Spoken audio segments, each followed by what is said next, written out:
Hello, everyone, and welcome to our FindSpark virtual event. My name is Emily Missner, and I'm the founder and CEO of FindSpark. We are so happy to have you here. If you can hear me, we've got a great group already. I would love to hear some hellos if you're in the audience. So one of the amazing things about our FindSpark virtual events are not just that you get to hear from incredible experts and people from fantastic companies, but you also get to meet each other. So I'm glad to see so many hellos. Now, to take it to the next level, before we dive in, I would love if you could all introduce yourselves so you can better connect with each other. We have a lot of people in the FindSpark community from all different industries and paths and interested in different types of roles, and this is a great opportunity to actually virtually meet people in the chat and take your connections outside of the chat as well. So we put together here a little sample of what you can share in your intro. Of course, sharing your name. It's great to share what industry or role you're interested in, or if you're currently working somewhere, where you currently work. And as you can see, you can also include links here that become clickable. So please include a link where we can learn more about you, like LinkedIn, your website, or Instagram if you use it professionally. And you can see here, if you include that HTTP www stuff, it makes it really easy for people to click out and connect with you on that link. So again, highly encourage you to share a link as well and continue to chat with each other throughout this presentation. So a little bit about FindSpark, and I am always curious. I'm actually going to share a poll in the audience. So if you have never been to a FindSpark event before, you're in for a real treat. Would love to know if it's your first time or if you're a returner. We always get a lot of new folks, but returners as well, which is one of the things that makes FindSpark such a great community. So we are dedicated to setting up diverse early career professionals for career success. We've hosted over 250 programs since we began. We have over 30,000 members, tons of schools represented. And again, what makes FindSpark really special is that we are a real community filled with people who are truly interested in helping each other move forward in their careers. And these are just a few faces of the FindSpark community. These are actual members who have found jobs, internships, landed or met mentors, pushed themselves out of their comfort zone, whether that be networking at events or reaching out to one of their heroes on social media. We know that you are all also starting from different places, have different career goals, and so we are just really happy and humbled to be a part of your career journey. And of course, FindSpark is all about connecting you with really incredible employers who are truly interested and connected with diverse talent. And this event, we're so excited, is specifically brought to you by one of our longtime employers, TEKsystems. TEKsystems is a really incredible company that is literally always hiring interns and recent grads. We have been working with TEKsystems for many years now, and they have hired a ton of FindSpark community members through our events like Hustle Summit, through programs like these. You may have actually seen some of these speakers here. Jamia Young, for instance, is one of our main partners at TEKsystems. She's spoken at a bunch of our events. They've hired people through our job board. So really incredible company. And Turan, our speaker today, is from TEKsystems, a university recruiter, and he'll tell you a bit more of the details about TEKsystems. But one of the reasons we love them is because they hire folks and have a really incredible training program.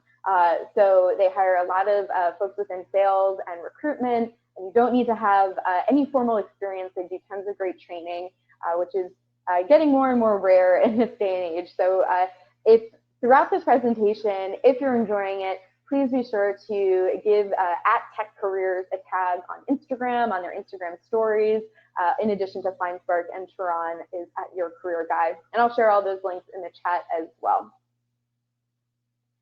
So just a quick background on me. So as mentioned, I'm the founder of FindSpark, and the reason that I was inspired to start this company is because I wanted to create a community that really emphasizes how important it is to create a strong network for yourself very early on in your career. And I must say now, with everything that's going on with COVID-19, the things that FindSpark really pushes and promotes when it comes to networking and really taking the time to build relationships, it is just all the more important than it's ever been before.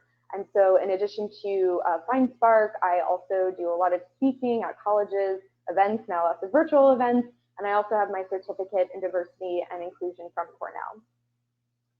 And before we dive into the nitty-gritty of such a fantastic presentation, because we are all likely a lot more stressed than normal, a lot more worried than normal because of everything going on, I just want everybody to give themselves a moment to get into a positive mindset.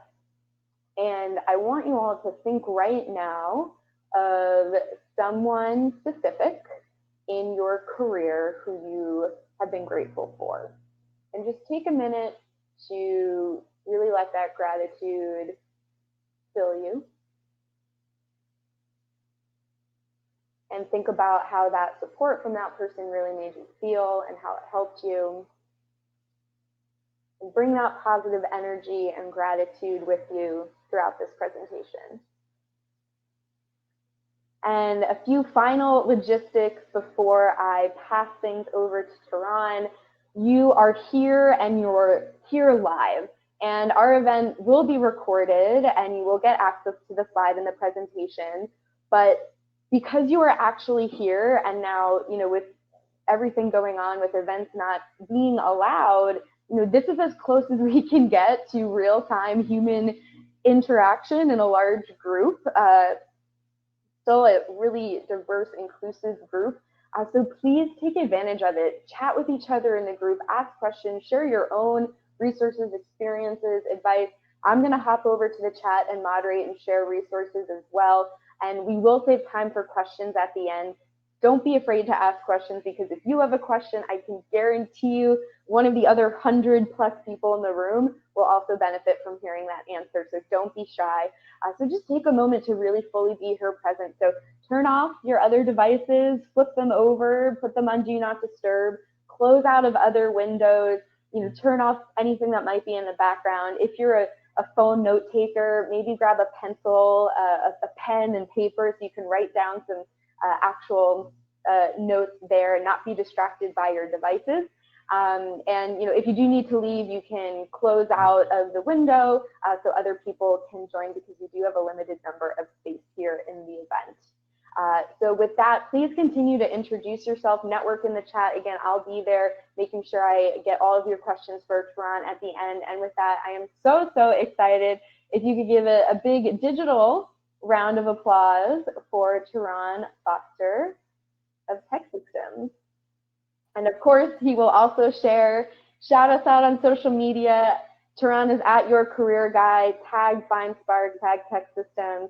Tehran, thank you so much for being here. I'm going to jump off video and pass it on to you. Awesome. Thank you so much, Emily. Hey, everyone. Hello. Say hey back to me. Hey. Okay, so I'm very interactive. I bring a lot of energy. I know it's 8 o'clock Eastern time where I'm at. I sit in North Carolina, but I want you to match that energy with me, match my energy, put something in the chat. So we're gonna be interactive throughout the entire presentation.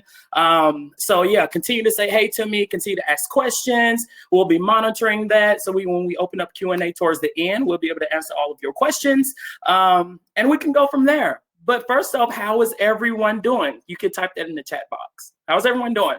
Everyone good? Everyone, quarantining right now? Good.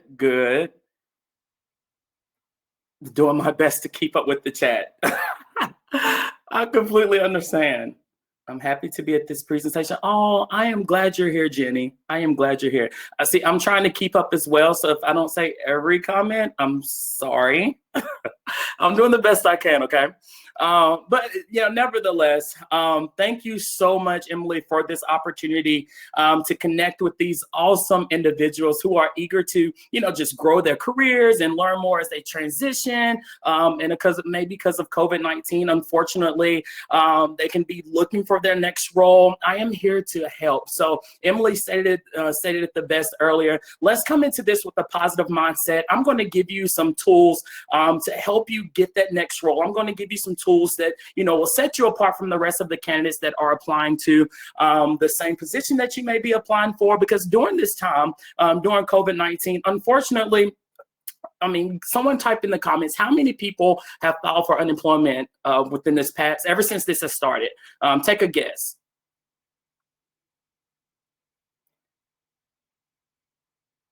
27 mil, over 16 mil, over 12 million, 26 million. So the actual number is around 22 million. So think about that.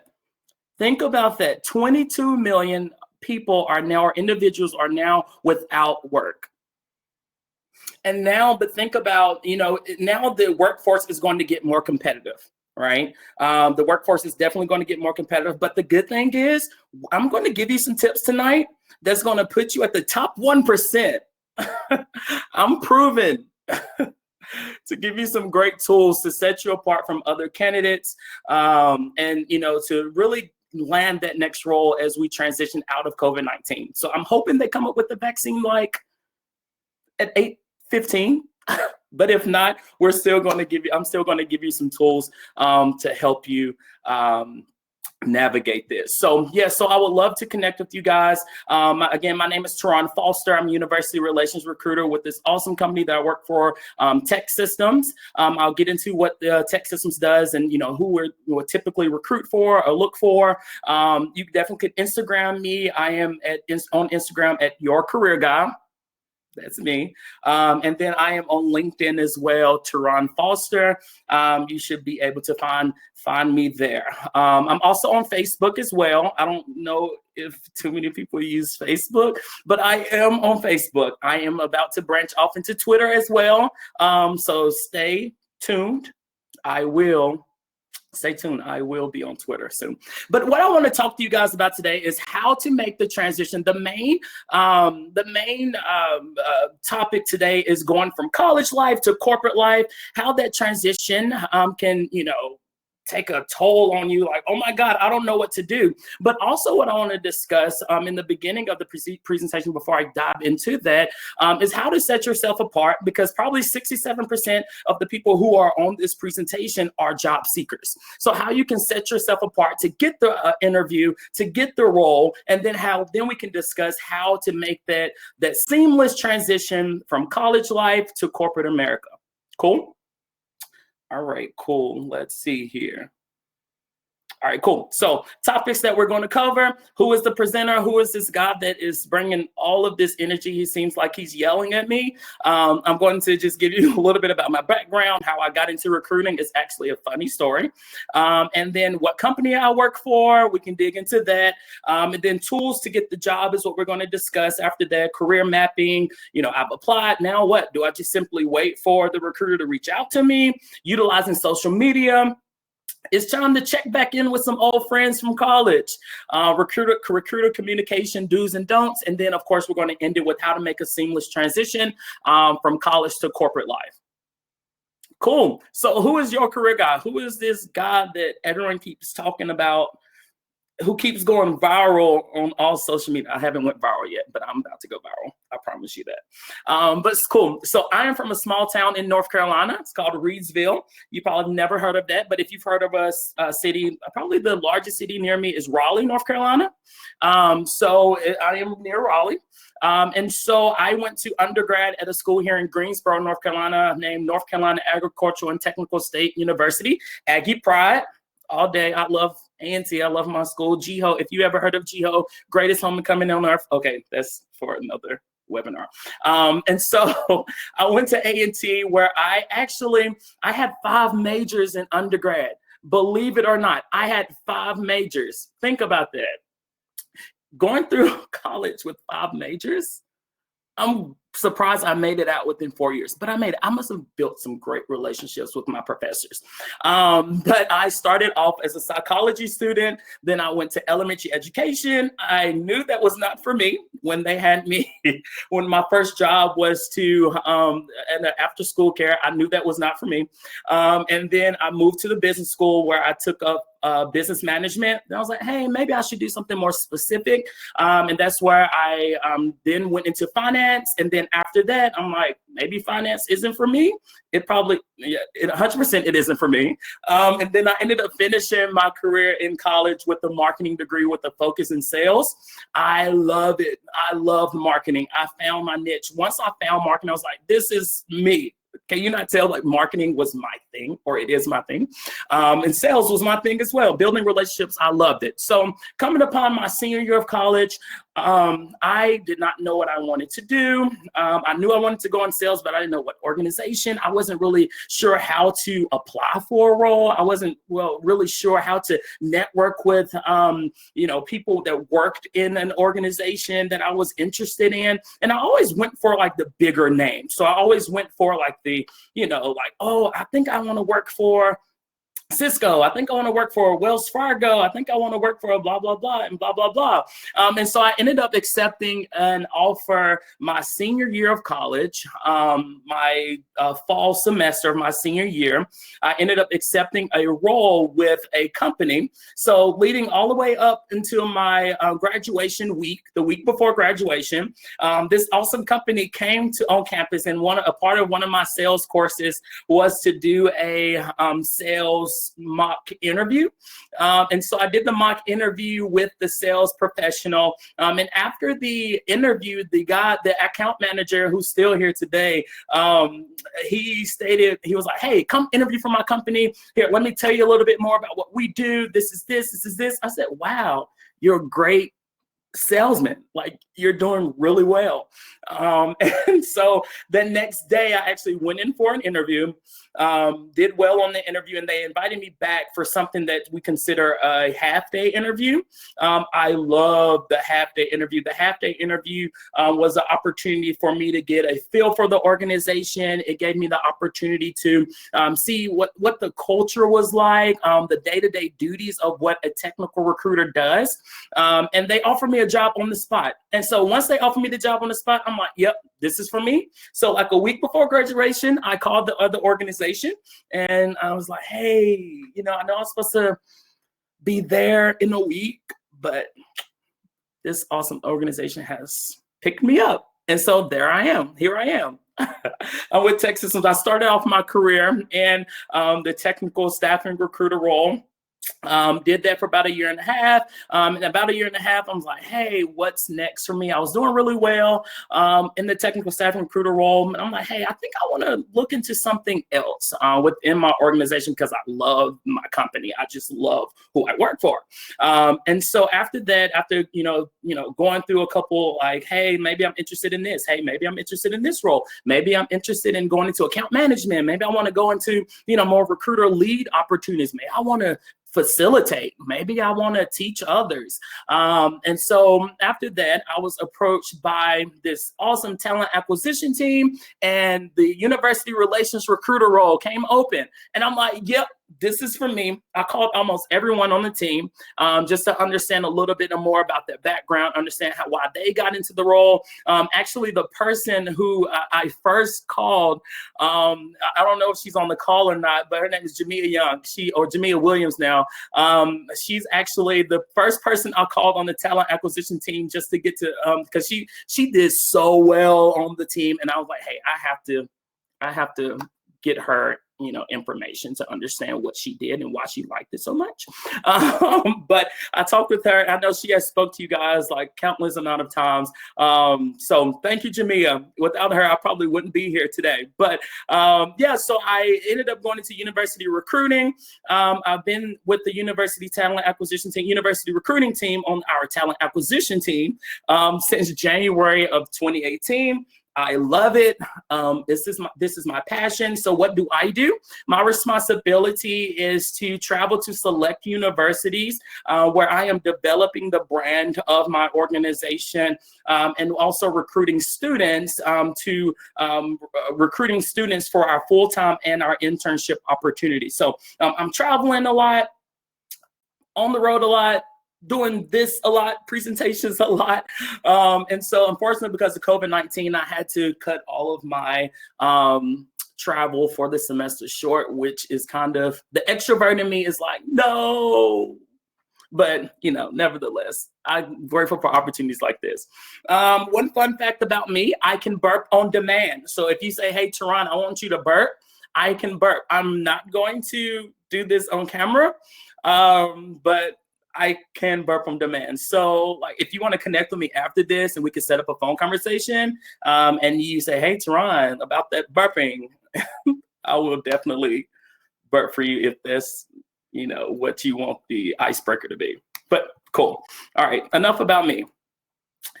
TEKsystems. So who is TEKsystems? TEKsystems is the leading IT staffing and solutions provider in the nation. We're number one in our industry when it comes to IT staffing and solutions. And so what does that mean? I like to consider us like the celebrity IT job matchmaker. All right, so we're like that middleman. So on one end of the spectrum, we're partnered with Fortune 500 organizations. So when you think of Wells Fargo, when you think of Cisco, when you think of Red Hat, when you think of Under Armour, we're partnering with them to understand what they want to bring into their organization from an IT perspective. And then on the other end of the spectrum, the role that I mainly recruit for is our technical staffing recruiter role.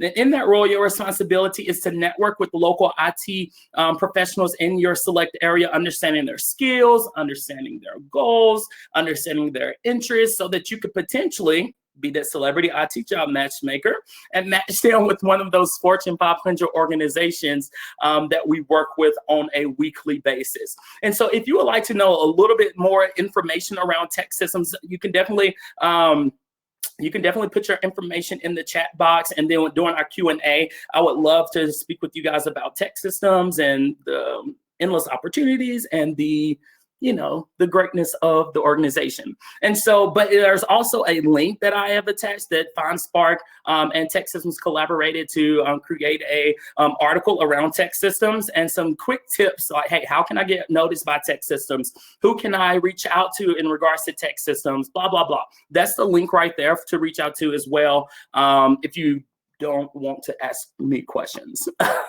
But just in regards to the technical recruiting role, who do we typically look to hire? Typically, we look to hire those sales-driven individuals. We look to hire, it's a team-driven environment. So someone who is team-oriented. We look to hire people who, bring creative ideas to the table. We look to hire people who are go-getters, and someone who just loves building relationships. I love talking. So I can be on the phone all day. And so that's how I really knew recruiting was for me. So TEKsystems, we have over 100 locations throughout North America, including Europe, Asia, and Australia. $4+ billion in annual revenue annually. And then we partner with over 80% of Fortune 500 companies nationwide. So you name an organization, 9 times out of 10, we have a relationship with that organization. Cool. And this picture, I know you're probably asking, like, who is this guy in this picture? Okay, so this is how cool I am. Like, I just know that I am this cool. So put in the chat. So I actually want to see, who do you think this guy is that I'm taking a picture with? And then I'll explain where we're at. So this is an incentive trip. So what we do, someone said a stranger. Okay, cool. So here at TEKsystems, so if you withhold a certain threshold throughout the year and maintain that threshold, then you get an all-inclusive paid trip to Cancun. So who's going to pass up a trip to Cancun? I'm surely not. So I went to Cancun and we actually had a pool party. It was super fun. We had a pool party, and I'm in the pool, and I come across this guy. His name is Jay Alvather, and everybody is like, "Oh, hey Jay, hey Jay," and I'm like, "Oh, wait, Jay, like the president of our company, Jay, like." is that you? And so after that, I was like, hey, Jay, I know you see my name somewhere, but what I'm going to do, I'm going to ask for a picture during this pool party so you will not forget me ever. And so, yes, that's the president of our organization, Jay Albatha. How cool is that? How many times can you say I've taken a picture with the president of or CEO of my company? You probably can't. So that's why I love TEKsystems. It's so cool. I can just call Jay and we can have a conversation. Cool. All right, so let's get into the nitty gritty. So first off, I want you guys to start typing in the comments. What is career mapping? What is career mapping? What do you guys think career mapping is?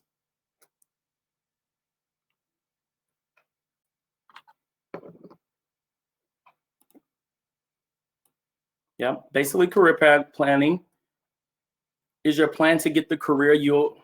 Oh, sorry. Oh yeah, they're going quick.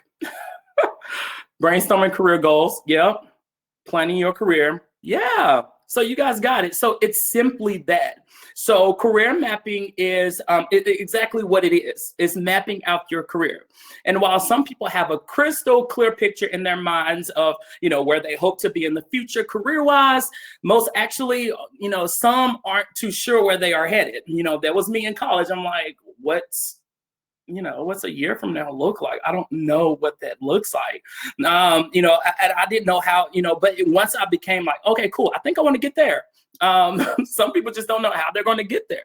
And so with career mapping, pretty much what it means putting together a guideline of where you think your career will go in the years to come.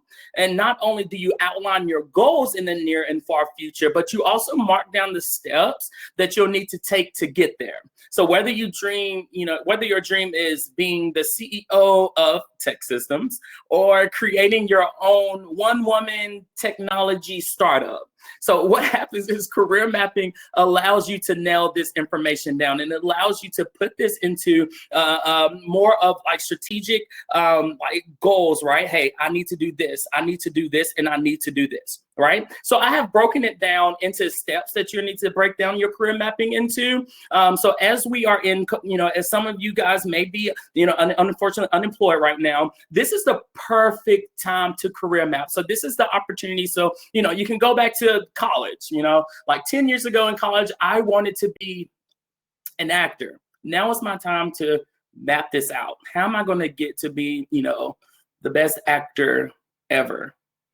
Now is the time. Career mapping. So the first step in career mapping is first of all, evaluating your current situation. That's simple, right? So you can't figure out where you're going until you know where you are. So take some time to write down like what you see as your best skills. What do you see as your best traits? What do you see as your best passions? What do you see as your best talents? And then understand what excites you and makes you feel engaged, and then pursue that. Right? And so after you evaluate your current situation, now it's time to dig in on those goals. So the thing that I love about digging in on my own goals is, I get to chart my own course. So I get to make all of the decisions without any interference. So not what, hey, mom told me that I needed to be a doctor. My dad said, hey, maybe you should think about going into engineering. My older brother, hey, maybe you should think about doing this. No.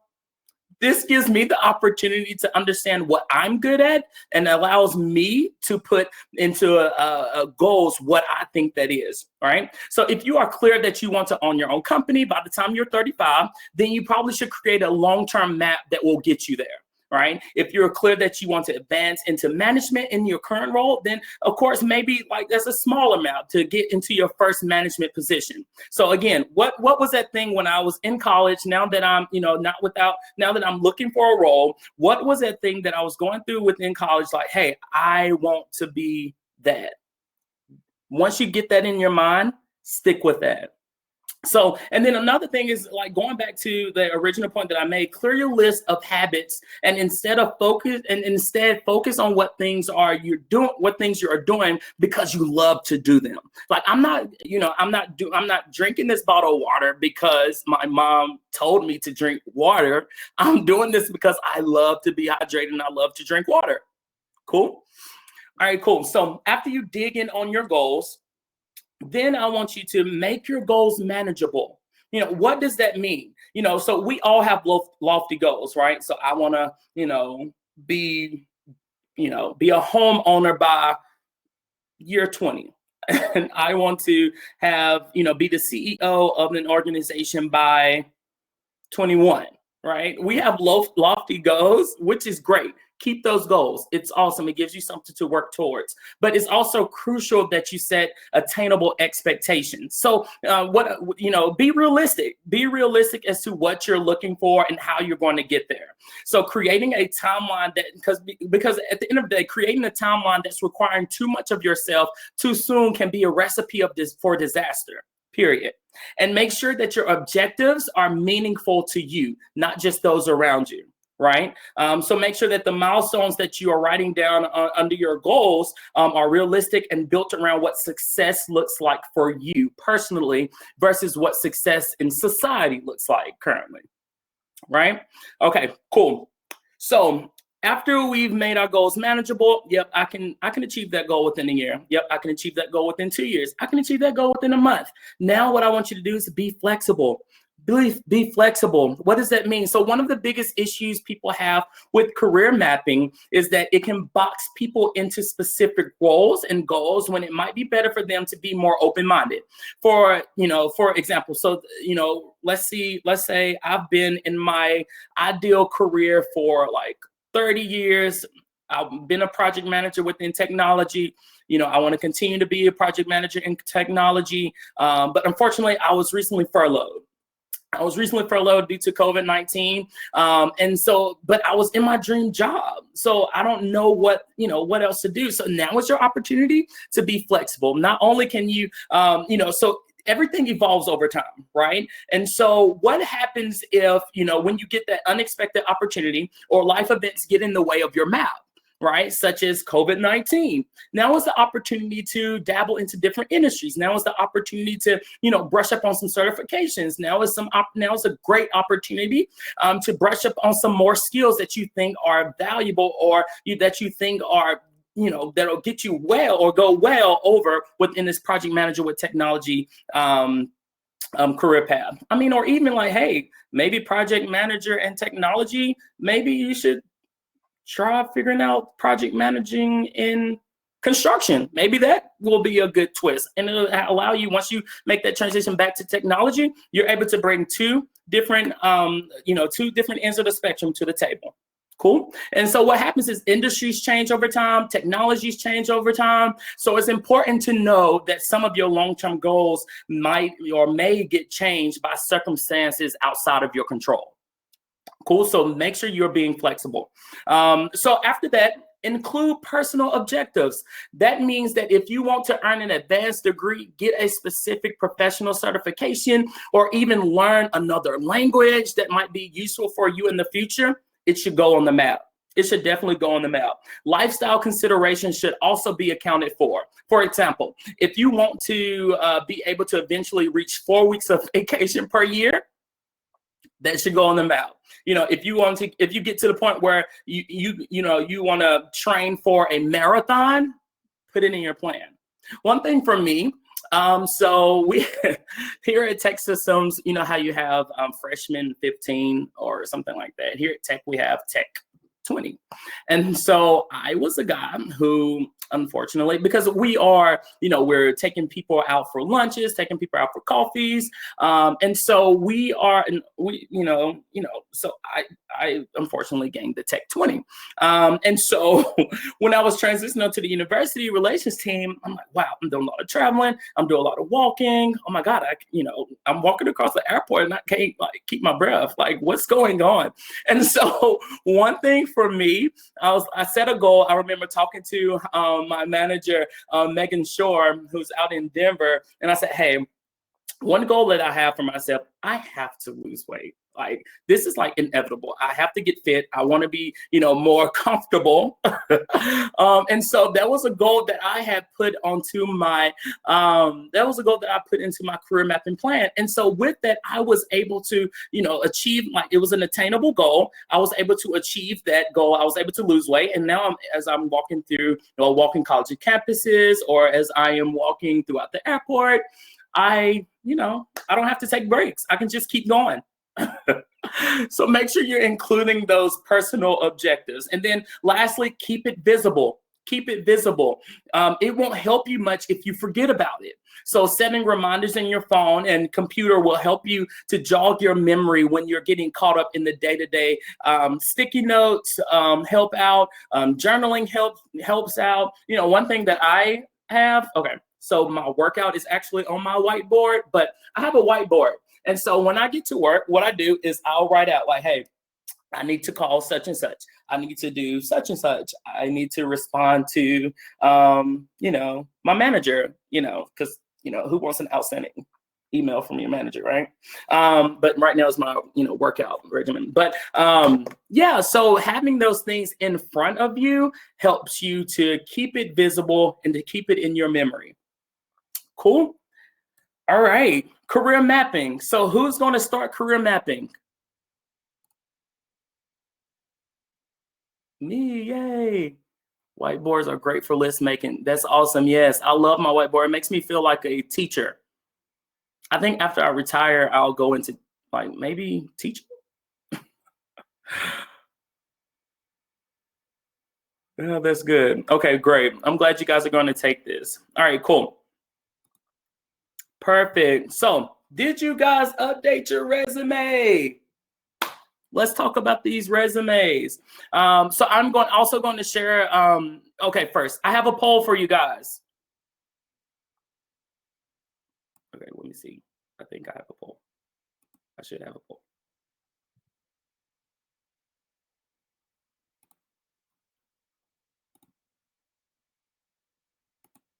Sorry, guys, bear with me. Okay, cool. So how many guys actively update their resume? Like, you set time aside to update your resume.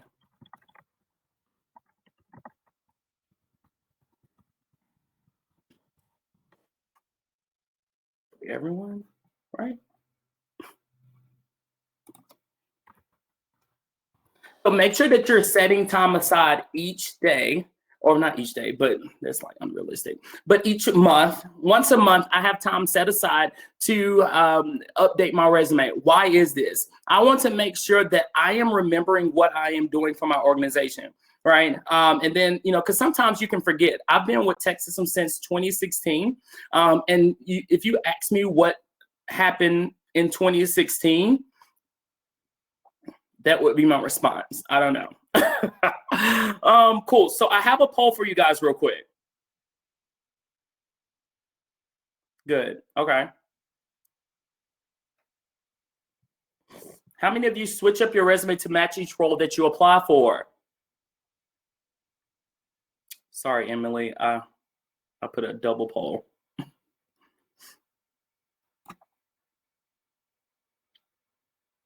Okay, cool. So kind of a mix of both.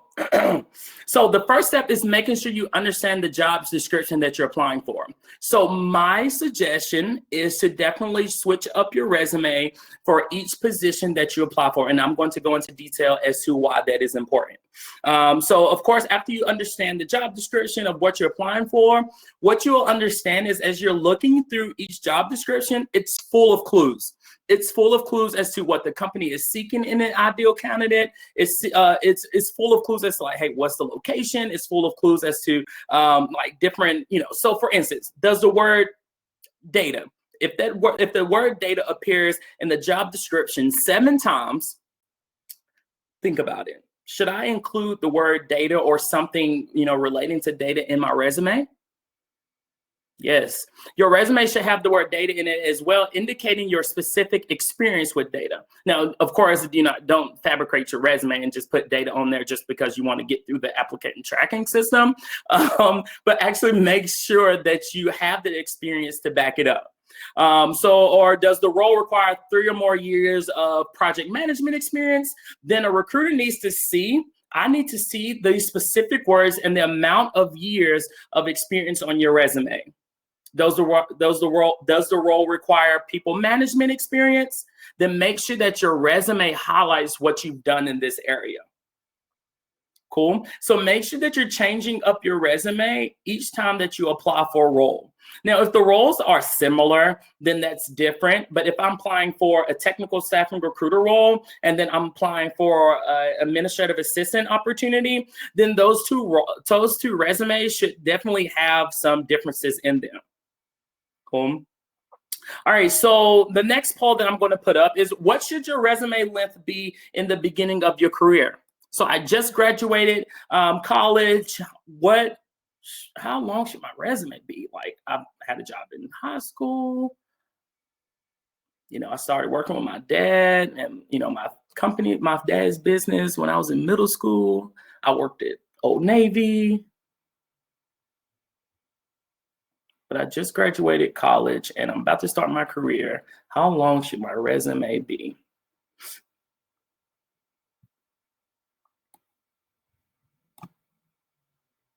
Okay, cool. So if you're beginning, in the beginning stages of your career and you have less than 2 years of relevant work experience, make sure that your resume is 1 page. And so, what's going to be on the professional experience, which we can dig into later, that's going to be the meat of it, right? And so if you have professional experience and you're like, hey, I'm out of space, I'm going into 2 pages. Yes, now you can get, but you have like great internship experience. I had a part-time job at Target. So maybe it's time to get rid of those older roles that you had in high school, right? My first job as a cashier at the local supermarket, maybe it's time to, take that off, unfortunately. But I'm glad you got that experience. It teaches you great customer service. And then, of course, 2 pages and up are for professionals with 10 years plus of experience, or if you're more in a senior level or management type, role.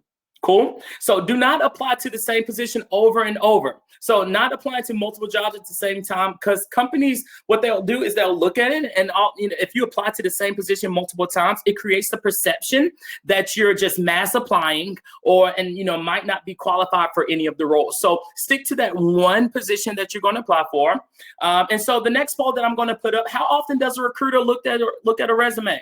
What is the amount of time you have to blow my socks off? Or you could chat it in. Let's chat it in. I want to see.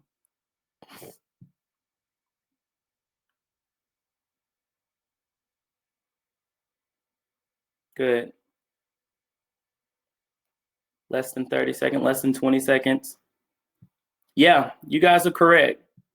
So 15 to 20 seconds is the amount of time you have to say, hey, like, I'm going to get this resume in front of Teron, and it's going to be the best resume ever. So that, like, think about it. Like, I'm only going to, so think about it. If I'm applying for an entry-level role and I have 3 pages worth of a resume, that's a lot for a recruiter to look through, right? So make sure that you are, keep condensing it to 1 page, but you're putting in, you're quantifying your experiences, which we'll get into also. You are making sure that you're using those numbers. If you're applying for a sales role, make sure that your previous internship that you had your junior year, make sure you, put your rank. Like, hey, I ranked out, 1 out of, 100 interns, and I sold and I closed 100 deals, within my 10 weeks. That's a lot, but I guess it could be done. And so make sure your contact information is on the resume, correct contact information. Make sure you're not putting your full address. There are some, unfortunately, there are some weirdos in this world now. So make sure you're not putting your full address out there. Major city and state will suffice. Professional summary. One thing that I do want you guys to get rid of is the objectives. and add in a summary of your experiences. Right. So what happens is it highlights the job seeker's skills and the proven ways in which they use those skills to achieve results. Right. So let me give you an example. So when I was creating a resume back then, it was like 5 years ago, but things really changed. This is telling you how much things changed. So my resume would really read something like this. My objective: to obtain a search engine marketing position in the advertising industry, period. What is that telling the recruiter? Like, right? So, but what you could transition it to from a professional summary standpoint, I'm an email marketing professional with 10 years of experience looking to transfer my skills into SEM and advertising. Which one sounds better, the summary or the objective? As a recruiter, I would love to read the summary. It has more. See, objectives take up space without offering any value. And so what the summary does is it articulates the value, and it's a clear understanding of selling points, and it emphasizes your strengths immediately at the top of your resume. Cool. So make sure you put in that professional experience, chronological order, education. This is your opportunity to put in, hey, I went to North Carolina A&T State University. But what were your awards? What were your honors? Did you have any scholarships? Put your GPA on there if it's worth bragging. If it's worth bragging about, put your GPA on there. If not, if it's under a 3.0, leave it off. Volunteer and leadership experience, make sure you're putting that on there, making sure you're keeping up with this information as time goes on as well. And then, of course, skills section. This will be a great opportunity to also, as I was talking about earlier, if data is in the job description, making sure that you put that within your skills section as well. Cool. Cool. I've applied for a job. Now what? Do I simply wait for the recruiter to respond to me? What do I do? Number one, do your homework. Do your homework. So what does doing your homework mean? It means researching the organization, making sure that their core values aligned with my personal values. That means going into further research on LinkedIn. We'll dig into that later as to why everyone on this call or everyone on this webinar should definitely be on LinkedIn. Cool. Does your resume match the role? Does your resume match the role? Making sure that it aligns, making sure that you did your homework, making sure that you did your research on the organization before. Oh, my screen just went away. Okay. Making sure you did your research on the company, making sure you follow up, making sure you're prepared, making sure that you are checking in on your status with the recruiter, making sure you start, then this is the opportunity that you can start networking at this point, right? So here, let's break this down a little bit. So I've applied to the position, but what I want you to do is to be patient, but be persistent, right? I want you to start thinking like a recruiter. Put on your recruiter hat. What would a recruiter do? Oh, I like that, actually. I might start a campaign. What would a recruiter do? So after this, what I want you to do is go to a company, go to the company page on LinkedIn and select See All Employees, or type in, or you could type in recruiter or talent acquisition at TEKsystems. Make sure you're messaging the recruiters and the companies you're applying to, right? This probably takes around 10 minutes. 10 minutes to send me a quick note as because how you can, hey, I want to connect with Teron, but hey, let me add a quick note in here as well. Hey, Teron, I saw you on FindSpark webinar. You're great. You're awesome. You're just the best person to ever do anything. Oh my God, I would hire you like immediately. But anyways, so after you apply, so what this does is set you apart. Right. So, because most candidates are simply applying through the applicant tracking system, and that's it. So, in my daily regimen, what I do is I come sit down at my desk. I will go through my emails. Okay, cool. Awesome. All caught up. I'll log on to my internet browser. And what's your one thing that I am logging on immediately? Put it in the comments for me. What's one thing that you think, one thing that hello? You guys said it. After I check my emails, I am going right to LinkedIn. I'm going right to LinkedIn. And so if once I open up LinkedIn, what's going to happen? Your message is going to pop up. And I'm like, oh my God, cool. You applied to my role?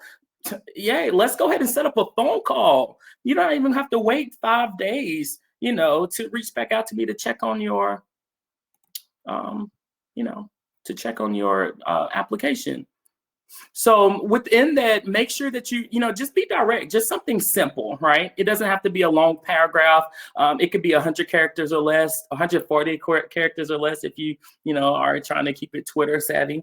But with that, just say, hey, Teron, I recently applied to such and such role at your organization. I'm interested in connecting with you, and I would love to set up a call to learn more about your experience and or how you got your start in the organization. Simple. Cool. Because it's not just simply saying like, hey, I want to get to, the next steps in the process, like now, but it's also saying, hey, I want to know a little bit about you. I want to understand a little bit more about, how you got your start, and I can give you some tips, so that's why it's important to do that. Cool. So, and then also apart from that, something that I've seen that, definitely helps out Facebook groups. Joining Facebook groups is important. There are a million, I don't know how many of you get on Facebook, but I encourage you to actually get on Facebook. I know you think it's like, oh, it's only old people on Facebook. I love Facebook, actually. I'm probably 1% of the millennials that love Facebook. But anyways, but on Facebook, there are a lot of groups. There are a lot of, there are hundreds of groups. So what you could do is you could post your skill set within one of those groups, and you can, get referred in. It works. It 100% works. So, type in like women in technology, or minorities in technology. Oh, cool. I'm going to join this group. And so what happens is there are people who are willing to give you help. Like, oh wow, like, hey, I have 10 years of experience in whatever, artificial intelligence. And so what'll happen is Teron say, oh wow, that is awesome. So I'm going to reach out to John Doe, like, hey, I have a, blah, blah, blah, blah, blah at my organization. I'll refer you in. Just send me your resume. It works. But then outside of that, of course, definitely go through,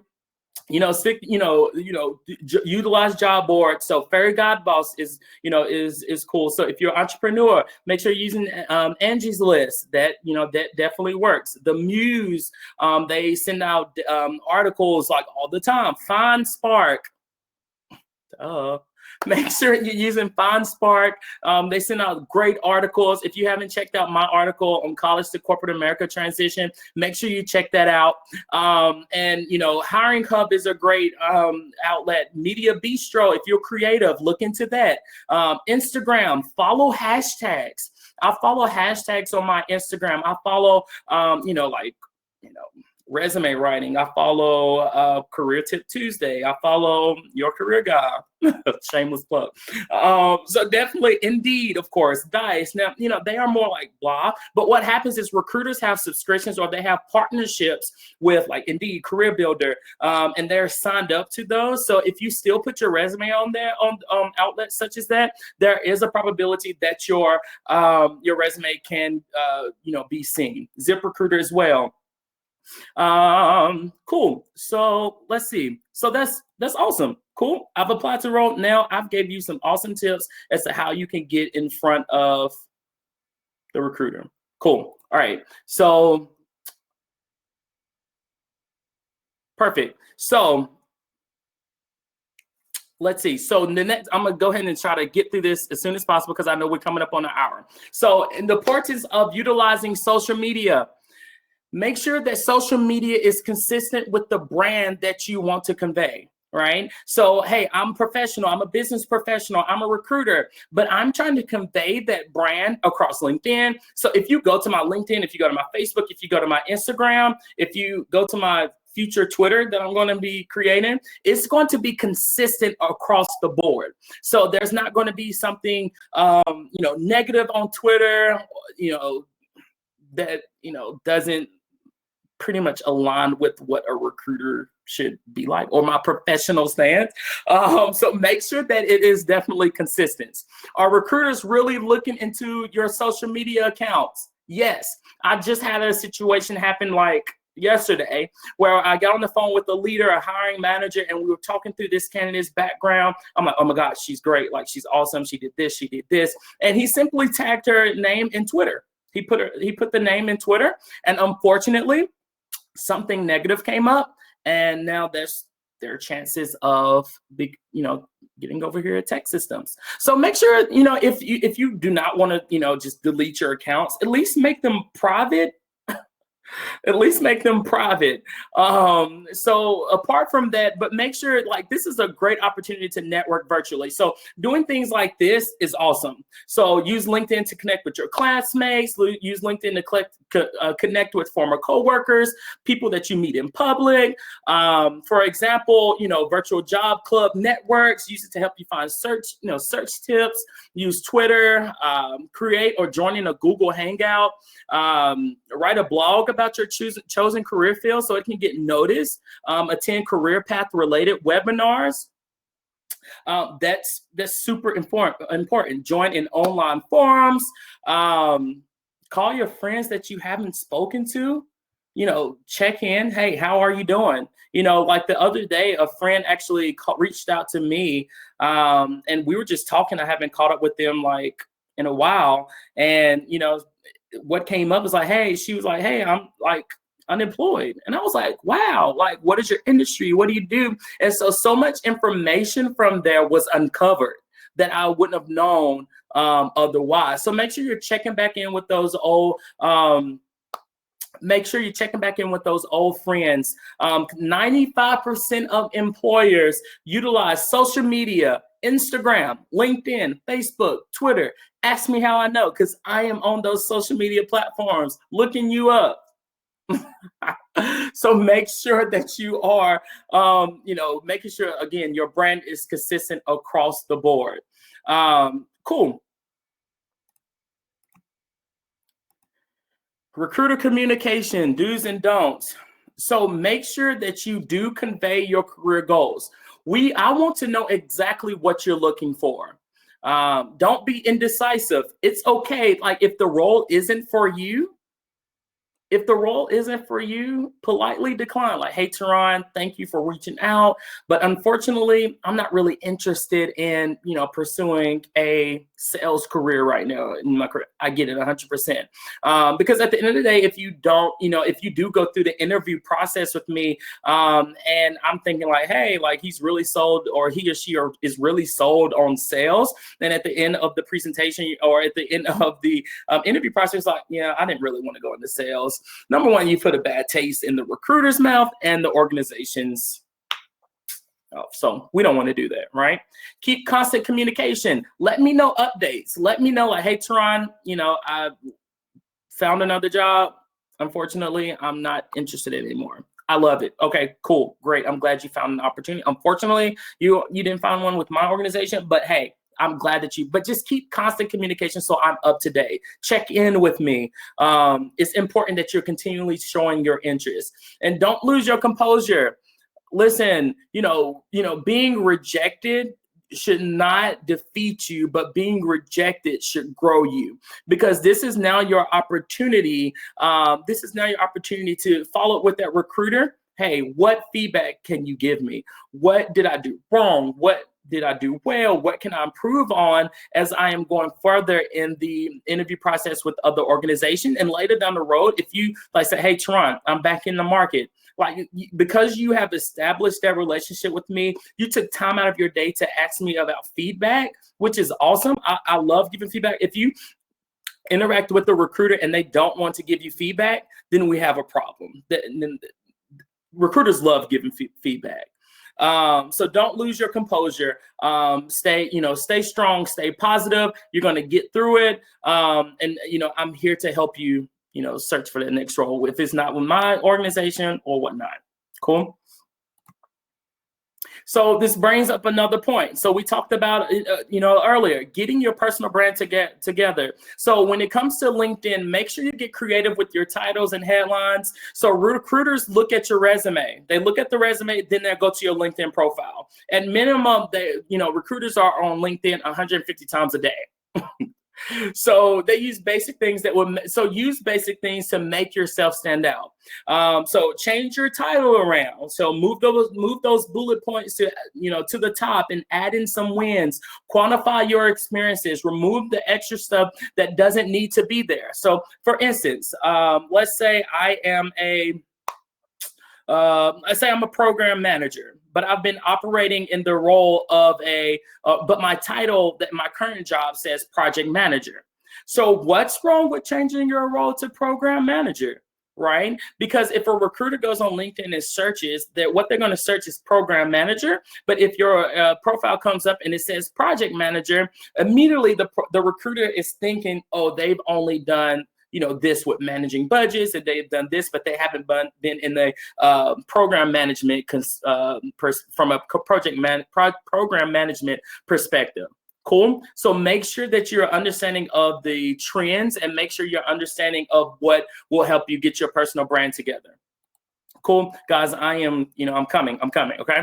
So determine what you want to be known for. Your personal brand is more than a reflection of who you are today. It's a roadmap of where you want to go, in addition to understanding your existing skills and competencies. Cool. Research your desired industry. Find out who the thought leaders are in whatever field you're interested in, and don't just follow them, but go online and find out if they have blogs.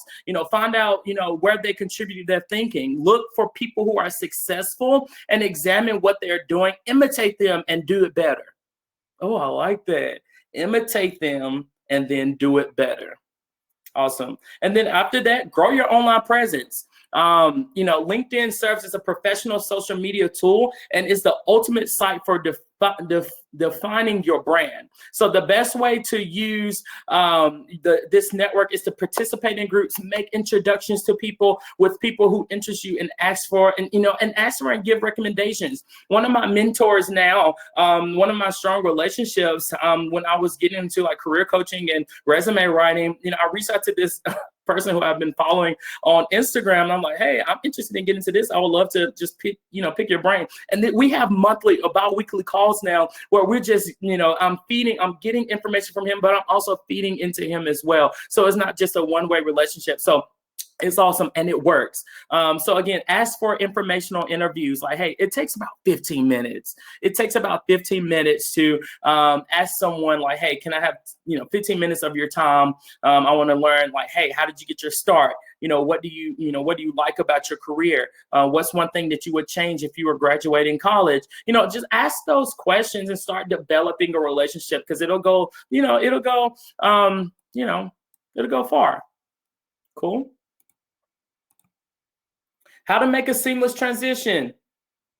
It's okay. What first impression are you leaving behind, right? So in my article, once you guys go to that, I call it the 3 E's: enthusiasm, energy, and excitement. So when I show up on the first day, these are the key components that I am showing up to work with, and that I am going to, make sure everyone knows that I'm going to be known for having so much enthusiasm, having so much energy, and having so much excitement. It's a game changer. So think about it. Do you prefer to work with someone who brings those 3 E's to the table, or someone who just comes into work every day and is like, yeah, is it 5 o'clock yet? Right? So your attitude is super important. So it's okay to be a newbie.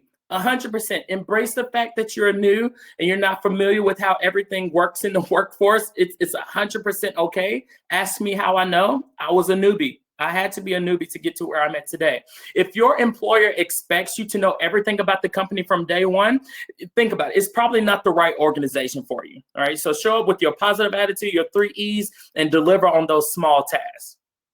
Cool. And then day 3. Ask for help. Make sure that you're asking for help. You know, I remember when I first entered into the workforce, I was literally like, I'm on top of the world. Like, you know, I'm on my high. You know, I thought and I thought I just needed to prove something to all of my coworkers. When in retrospect, it just made me look as if I was just a know-it-all, not willing to accept feedback and grow. Like, that hurts, right? Like, ouch, like, pinch me. That really hurts. And I never wanted to be viewed like this. So what happens was, I was a guy who did everything right. So I was the varsity football, football player my freshman year of high school. You know, I went to regionals for track. I was on the swim team. I was the president of SGA in high school. Even going into college, I was the president of this organization. I did this. I did this. I was a orientation student leader. I was never used to like doing bad things or like anything like flopping or not working out for me. And so what happened was, so that was until I, hit the wall at my first job. So it's sales, right? And it's IT. So I'm learning IT. I was a marketing student. I'm learning IT. Didn't know anything about IT. I barely made it out of my my management information systems class. So I barely made it out there. So I didn't know anything about IT, but I was still trying to prove something. And what happened was, I literally like fell on my face. I'm like, oh my God, like I really need help at this point. So it literally forced me to ask for help. And so after I asked for help, then my career started growing. Like I started going here. I started making more, started making more money. I started getting more responsibility at work, all because I asked for help. I think about it, like, what if on the first day I would have said, hey, I come here, I want to ask help. Like, I need help. I need help with this. I need help with this. I need help. Now don't, overextend yourself. Like, don't do too much, but still ask for help. What's your brand? We talked about this, a few seconds ago. Make sure your brand is consistent. Make sure you think to yourself, how do I want to be viewed? Do I want to be seen as a leader? Do I want to be seen as someone who just, blends in with the rest? What's my personal brand? Is your network your net worth? Make sure that you are reaching out. Make sure that you're networking with people in your organization. Building professional relationships is super, super important. Because if I hadn't built a relationship with Jamia, I probably wouldn't have known to reach out to her to understand more about, how she got into talent acquisition and then inclusion and diversity team here with TEKsystems. I wouldn't have known the pros and the cons of it.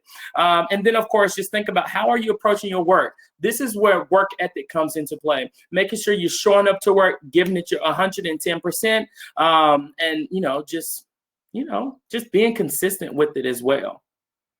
Cool. All right, I would love to connect with you guys. Here's my information. Facebook, Teron Foster, Your Career Guy. Instagram, follow me at Your Career Guy. DM me if you would like as well. I have some handouts that I would love to show with you guys. I have some resume checklists that I would love to share with you guys. If you just send me a quick DM on Instagram, I'll share that resume checklist with you. And I also have a checklist when preparing for an interview. I don't think it's, so it's not here yet. So, but I can share that information with you. I would love to share it with you. It's free. Emily, do you have it that you can show it to him real quick? The interview, the graphic? Yes. Yes, I can share that. Oh, you know what? And we'll email that. We can email that to everyone. Okay, perfect. It works. So connect with me. And yeah, here we go. Thank you so much, everyone. Give the claps and don't leave, because we do have time for questions, and I've been reading through and saving all of your questions, and I'm sure a lot of you will really benefit from the answers. So if you can stick with us and hang out for some answers. I do, just for those of you who have to wrap up, want to share a few closing things if you do have to leave right now, but stay if you can. So first of all, thank you all for being here. Oh, and this is Teron's quote. Sorry, I skipped over to your wonderful food for thought. But if you enjoyed this event, please give FindSpark a follow on Instagram. You can do it right now. I promise we will make your Instagram feed more productive. We share things like these programs that we have going on and really actionable, practical tips. So I swear we'll make your Instagram feed more productive. So we are at FindSpark. You can see us there. We do also have a Facebook group. So as Teron mentioned, they can be super helpful with connecting with with other people in your industry. And again, it's another way to get updates about what we have going on. And stay on our email list. So by being a part of this event, you will now receive emails and updates from us on future events and resources. I shared a ton of resources in this chat. So these are the types of things that we're always sharing through our emails and through our different programs. So stay on our list. And we have another event, a virtual event, as most of them will be in the upcoming months. It's coming up on May 13th, and it's going to be another panel with a range of recruiters and HR folks from different companies and backgrounds sharing how to navigate this. So our events always have different speakers bring different perspectives. And as you can see, they're a great opportunity to connect with different folks in the group as well. And these are just a few big keywords that I have been sharing at the end of our events now. Keywords and things I think it's really important for us to all keep in mind during this super challenging time for everyone. So just something to keep in mind. Right now, all of the FindSpark events that we have on the calendar for the foreseeable future are going to be virtual, but we'll see. We're following along just like everyone else. So for instance, we actually had other in-person events with TEKsystems on the book. So fingers crossed that in fall we'll be able to host them. They will likely be on a smaller scale, but we actually had planned them to be on a smaller scale anyway. So let's say like 25 or 30 people, more intimate style of events. So we will keep you posted as to all of that. So I'm going to go back to Tron's slide and ask you a few questions now. Tron, I would love if you could like speed answer these so we can get through a chunk of them, because I have a handful. So maybe like 1 to 2 line answers. Okay. So we can get through a good chunk of them. Okay. So it's good. Like you're on a game show. Okay. So okay. What do you do when the experience you have is not super exactly what the experience is that is required of the roles that you're applying for? Yes. So what I would suggest is, number one, utilizing LinkedIn to understand, and then because 9 times out of 10, there's someone else that didn't have that exact experience, right? So once you utilize LinkedIn, see all of those employees, you can start to go through different profiles of the role that you're actually applying for. But apart from that, before you apply, make sure you do some research. Make sure you are looking into different educational type things. Like, hey, there might be a free webinar on project management 101 and all of my experiences within sales, so I can bring something to the table that's relatable. Great. Do you think it's okay to, somebody asked, is it okay to have a private Instagram to connect with employers? So, and I was thinking maybe they meant, is it okay to connect with an employer or recruiter if their Instagram is private? I think those are both worth answering quickly, in your opinion. So if my page is private and you try to connect with me, no, I wouldn't do that. I wouldn't do that. No. I think a good rule of thumb is that if someone's pages are private, they're not interested in connecting for professional reasons. Good rule of thumb. But there's so many people like Turan, he's at Your Career Guy. He's actively putting it out there that he wants to help people and connect people. So focus on the people who are actively using these platforms, obviously in a professional way. Yeah, and even connect, sorry, I know, but company Instagrams. They are a thing. Like me and Mia, we were actually we ran our TEKsystems career TEKsystems career. Which Tech Careers, you all should tag them to that if you enjoyed. Somebody else asked a question that I thought I would quickly answer, which was, can you share some hashtags that you would suggest that are career related? So instead of thinking about general career hashtags like hashtag job hunt or hashtag fun employment, those are going to get you really broad responses. So think about what are hashtags related to your industries that you're trying to get into, and what are the niche hashtags within that. So for instance, I teach at School of Visual Arts and it's computer animation students. So they might search hashtags that are the name of the software programs like Maya, or they might search things like women in animation. A lot lot of times in certain industries, there are hashtags if you're from an underrepresented group. So you might want to see if there are any hashtags related to that. But look for those smaller hashtags that, you know, maybe have a few thousand results or less than 10,000 results, because you're more likely to find people who you could actually connect with versus people just spamming like a generic career hashtag. Right. And we did get a handful of questions, Teron, that were all kind of similarly around what do I do when recruiters don't respond to me, whether that's, you know, they're not responding to my LinkedIn messages or they told me to email them and they're not emailing back. Yeah, so that's unfortunate. I'm like sorry that you guys had that experience. You know, because sometimes I what I have seen as a common theme is recruiters are, you know, sometimes afraid to give feedback like over the phone, or, you know, they want to wait like a week and then they'll send you like that ding letter like, thank you for your interest within TEKsystems, blah blah blah. But so what I would, unfortunately, there is really nothing at that point, because, you know, what I don't want you to do is overextending yourself and, you know, continue to, you know, reach out to the same recruiter and not get that response. So what's something that else I would do if I had made it to the next stages in the interview process and I interviewed with like a hiring manager, I would reach directly out to the hiring manager at that point. Right. And this is a good one as well. I think it's very relevant to this time period where so many roles are being eliminated or on pause, or, you know, entire industries have paused certain types of roles. If someone wants to take a slightly lower level role, should they edit their resumes to reflect that, or would that go into the cover letter? Basically, you know, where might you acknowledge that, you know, this role asks for 4 to 6 years, well, let's say for younger people, you know, asks for 1 to 3 years of experience. You know that you have 3 to 5, but you strongly believe you'd be the best you know, how might they position themselves to sort of acknowledge that they're applying for something where they might seem overqualified? Yeah, so make sure you look at this food for thought quote. Never apologize for being overqualified for a role. Be confident in what you know you can bring to the table. Never, you know, I guess, dumb down your resume at all. Just be transparent with the recruiter, right? So after you are reaching out to the recruiter on LinkedIn, hey, like, I know that this role, you know, is entry level compared to my, you know, resume or my years of experience, but hey, this is why I'm interested in this role. And then I'll pick up the phone, I'll talk to you, I'll go through like salary and things like that. Hey, does that make sense for you? Yes, it makes sense. All right, cool. Let's continue the process. Simple. Great.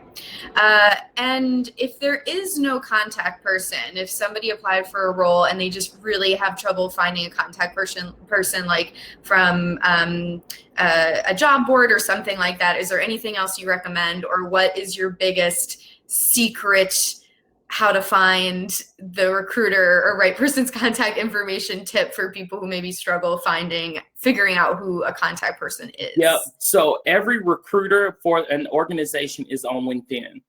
Every recruiter. And so, you know, simply just utilize LinkedIn, like talent acquisition at TEKsystems. Someone is going to come up. University recruiter at TEKsystems, corporate recruiter at TEKsystems. Type it in the search bar. Someone is going to come up. Okay. And again, if you find I've seen a lot of recruiters who will straight up say, don't contact me on LinkedIn. You know, these are, and I know Charles like, what? You know, and I think, you know, we work with the employers from a lot of different sizes. And I do think, unfortunately, a lot of recruiting teams are just, you know, understaffed, or they don't have enough time to create that personal touch that some companies like TEKsystems, you know, might be lucky enough to be able to do. So I do recommend just, you know, taking the cues that you're given. Like if somebody says, don't LinkedIn message me, go to the careers page, don't waste your time, right? And you might be able to find somebody else. So for instance, I'm thinking of somebody at Google right now who I know in their summary says, please don't LinkedIn message me. A lot of people at Google. So I'm sure that you could find another recruiter at Google or large companies who maybe does have a public Instagram or has written a Medium post or put themselves out there in a way where you can connect with them and just focus on that person. Yeah. Utilize your alums too. Utilize people you went to school with or former coworkers. Go through them as well. Referrals are more than likely to get the job as opposed to just blindly applying for a role anyway. So. Somebody asked if you recommend a front and back resume, if you have a lot of experience, and I know your answer is no, one page only. Any transition from someone who's trying to transition from a part-time job to a full-time job in a certain industry or maybe even within a company? Yeah, make it known. Start having those conversations with your manager. Start having those hard conversations like, hey, this is where I see myself growing. I want to get here by, the career map, right? I want to get here. What steps do I need to take to make sure that it happens? So. And this is an opposite question of one that we just had. What are your biggest tips for people who feel underqualified for a position? How can they stand out or show that they might still be the candidate, even if they're not checking as many boxes as some other people, or if their experience might be non-traditional? Yeah. So in those situations, you have to go above and beyond. So with that, if I'm way underqualified for a technical role, I am making sure that I am attending webinars. I'm making sure that I am, pursuing a certification in that area that I want to get into, making sure that I'm just getting much educational information as well, so I can bring that to the table and be able to add that into my resume. If you volunteer somewhere, I volunteer with the robotics team, for a high school, I don't know, something like that. Putting that type of information on your resume as well will go over well also. Yes, and somebody asked sort of a similar question, right? Just because an experience you've had isn't something you've been paid for. So like Tron mentioned, maybe that's volunteering, maybe that's your own side hustle, something you've started digitally, some sort of, helping your family member's friend with something, anything that's relevant, put it on. Student leadership experience, great experience. Yeah. And something to bond about, because so many people have been student leaders. It's a good thing to bring up. Somebody asked if it's okay to ask for feedback about your resume during an informational interview with someone who's working at the position you're trying to get. Yeah, and so definitely ask for that feedback. But the good thing is, if you're having an informational interview, you've probably gotten through that stage. But if you do ask, like, hey, moving forward, is there anything on my resume that kind of stood out? Is there anything on my resume that I should bring? That's 100% okay. Yeah. All right. Well, we got through a lot of questions. Let's see. Let's ask one more. Okay. How do you recommend formulating introduction messages to people who might be interested in connecting within LinkedIn that you have no prior connection to? So what might be your sort of key LinkedIn connection message formula to get an answer from somebody cold? Yeah, so just be authentic, be you. So something simple that I would just, hey, hey, Teron, I came across your profile and your amazing videos that you post and your career tips often. Oh, look at that. And I'm interested in connecting with you and, seeing how we can, mutually benefit each other. Something like that. So I think, like with anything, just finding that common, thing that we're, that'll make the conversation warm. And you have such a small amount of space to put a customized LinkedIn Connect message. It's actually, I think, very good practice in how to create an extremely concise, impactful note of why you picked them to connect with them and why they might be interested in giving you the time. Yeah. And some things that will make them feel like, that connecting with you will be worthwhile is being really specific about what you hope to gain from that connection and conversation. Try to avoid saying generic things like just, I would like to pick your brain, but say something like, after listening to your webinar and how you had 5 different majors, I really connected with you on that. Yeah. I've also switched a lot and would love to know how you finally whittled it down. Yeah. You say specific and they're going to say, oh, of course I can help them with that. Versus if you're generic, people might think, what, I'm busy and I'm not even sure if I can help this person. Yeah, right? I love that. All right. Well, please, again, everyone, give a huge, give thumbs up and waves to Teron. Again, he is with TEKsystems, which is one of our incredible partner companies. I shared their link a bunch of times. Tag Teron, tag Tech Careers, tag FindSpark in Instagram posts, share your favorite tips. We love hearing from you. And one of the best things that you can do to help support the growth of the FindSpark community is tell a friend about this event. If you enjoyed this event, if you felt like it was beneficial, forward the email you got from us, DM our Instagram account to someone you know who could benefit from, and we'll be able to continue to provide these resources. We hope to see you at a future event, to see you on our email list, and this is my email if you have any questions. We will send a survey very shortly after this event. We also would really love your feedback. We take all comments, feedback super seriously, and use it to help make sure we're creating really great programs. So thank you again to Ron. It was fantastic to have you. Thank you, everybody. We'll leave the chat up a little bit longer before we close out the event, so you can share your LinkedIns one more time to connect with each other. But join our Facebook group too, so you can find folks there as well. We really appreciate you spending your Wednesday night with us, right? That's the day of the week it is. And we hope to see you at a future event. So thank you so much, everyone. Yeah, thanks, Bye. guys. Bye.